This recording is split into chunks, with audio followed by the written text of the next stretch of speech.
Life science by সূচনা চ্যানেলে সবাইকে স্বাগত।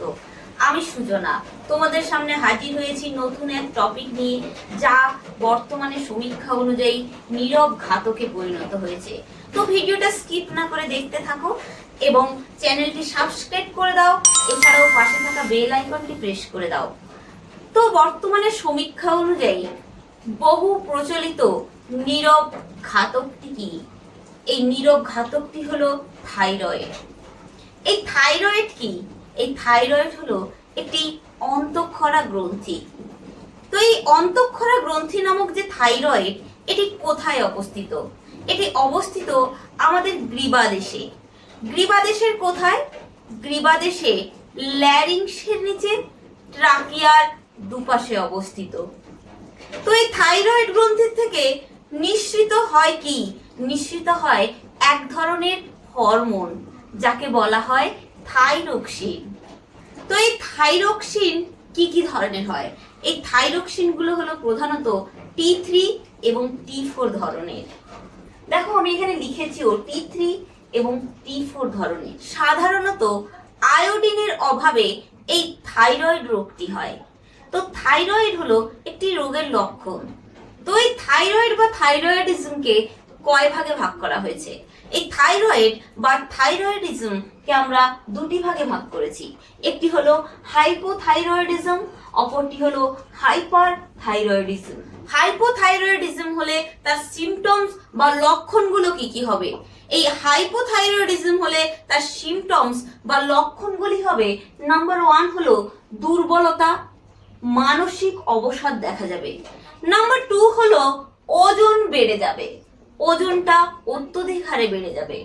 নাম্বার 3 সবসময় ক্লান্তি, ঘুম ঘুম ভাব পাবে। নাম্বার 5 সবকিছু ভুলে যাবে, কিছু করতে যাচ্ছ সেটা ভুলে যাচ্ছ, দিয়ে অন্য কাজে চলে যাচ্ছ। নাম্বার 6 মাসিকের ধরনের পরিবর্তন হবে। নাম্বার 7 বন্ধ্যাত্ব দেখা দেবে। নাম্বার 8 কোলেস্টেরল প্রচুর পরিমাণে বৃদ্ধি পাবে। নাম্বার 9 সব সময় শীত শীত ভাব অনুভূত হবে। নাম্বার 10 ক্রমশ চুল পড়া বৃদ্ধি পাবে। নাম্বার 11 কোষ্ঠকাঠিন্যের মতো আরো রোগের প্রাদুর্ভাব লক্ষ্য করা যাবে। তো এগুলো হলো হাইপোথাইরয়েডিজমের লক্ষণ। এরপরে আসছি হাইপার থাইরয়েডিজমের কি কি লক্ষণ বা সিমটমস দেখা যায়।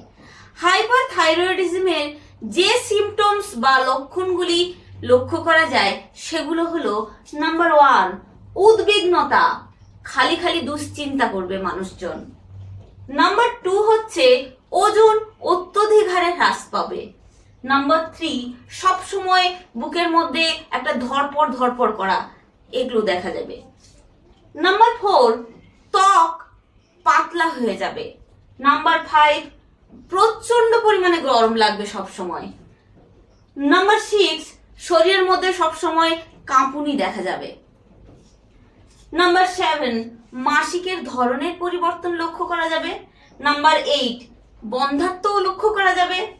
নাম্বার 9 প্রচুর পরিমাণে খিদে পাবে, সব সময় মনে হবে কি যে খিদে লেগেছে। নাম্বার 10 চুল পড়ার পরিমাণ বৃদ্ধি পাবে। নাম্বার 11 কোষ্ঠকাঠিন্য ইত্যাদির প্রাদুর্ভাব লক্ষ্য করা যাবে। তাহলে এইগুলো হলো হাইপার থাইরয়েডিজমের লক্ষণ। তাহলে হাইপোথাইরয়েডিজম এবং হাইপার থাইরয়েডিজমের লক্ষণগুলো তোমাদের সামনে ডিসকাস করলাম।